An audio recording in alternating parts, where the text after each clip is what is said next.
First నూనె తగినంత నూనె పోసుకొని తర్వాత విఠల్ గారు నూనె కాగినాక పచ్చిమిరపకాయ, క్యారెట్, బీన్స్ ఉంటే బీన్స్ వేసుకోండి. మీ దగ్గర బీన్స్ లేవు? ఈ తెల్ల కట్ చేసి పెట్టింది ఏంటండి? క్యాబేజ్. అది కూడా ఫ్రైడ్ రైస్. అది స్టార్ట్ అయినా noodles fried rice cabbage mix తగినాక అదేంటి తెల్ల తెల్లగా ఉంది? అల్లం. ఎన్ని స్పూన్లు వేసుకోవాలి? ఒకటే స్పూనా?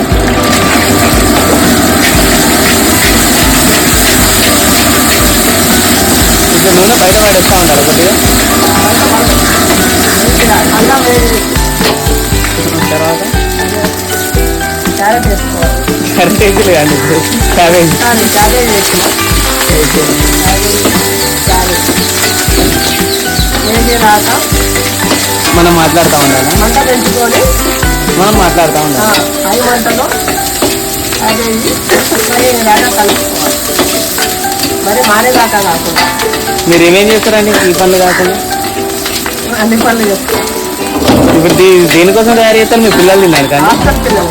మీకు హాస్టల్ ఉందా అండి? ఏంటి ladies hostel, boys hostel? Boys hostel contact చేసుకున్నాము. ఇప్పుడు రైస్ వేసుకోవాలి. ఇప్పుడు రైసా ఎగినాయి అండి అది?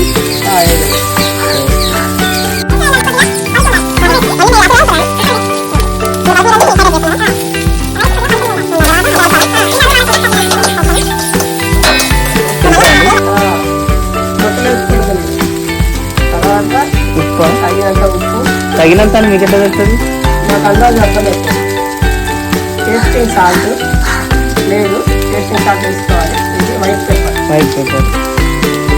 ఇది మసాలా, గరం మసాలా. అందులో ఉందా అండి డబ్బాలు? లేకపోతే ఎత్తనట్టు చేస్తాను. అంత అన్నానికి ఇంత స్పూన్ దొరుకుతుంది. అవునా? ఇదేంటండి? ధనియాల పొడి. ఇది ఎక్కువ ఉన్నట్టుంది మీ దగ్గర. బాగా ఇస్తాను. కారం అండి? ఇదేం కారం అండి? కరాని కారమా ఆశీర్వాదం? తెలంగాణ కారం ఉందా అండి? కారం అయితే అసలు అది తెలంగాణ ఘాటు కలుపుకోవాలి. ఓకే, కలుపుకున్న తర్వాత కలవలేదా అండి? కలపాలి. నిమ్మకాయ నీళ్ళ ఓకే అండి. అదేంటి నల్లగా ఉంది? థమ్సప్ అండి? ఇదేంటి? మిరపకాయలతో చేసింది. వేసుకొని మంట కలపాలా?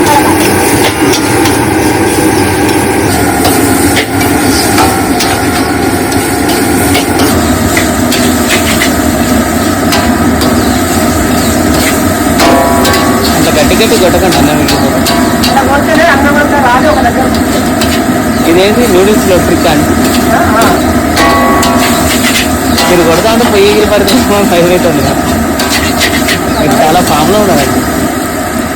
అయిపోయిందా అండి? ఇప్పుడు గుమ్మగుమ్మలు ఆడేనా లేకపోతే మామూలుగానే ఉంటారు? రెడీ. ఎవరి కోసం? అసలు తినుడేనా? లొట్ట వేసుకుంటా పిల్లలా? అదేంటి బకెట్లు ఎత్తుతారు? పిల్లలు బకెట్లు ఎత్తుకోపోతే మరి ఏం ఫీల్ అవ్వదా అండి? మా పిల్లలు చాలా మంచివారు. అంతేనా? సరే, ఈ విఠల్ గారితో ఇలా ఫ్రైడ్ రైస్ హాస్టల్ పిల్లలకి ఎలా చేయాలో సింపుల్ గా నేర్చుకున్నాం. థ్యాంక్ యూ విఠల్ గారు.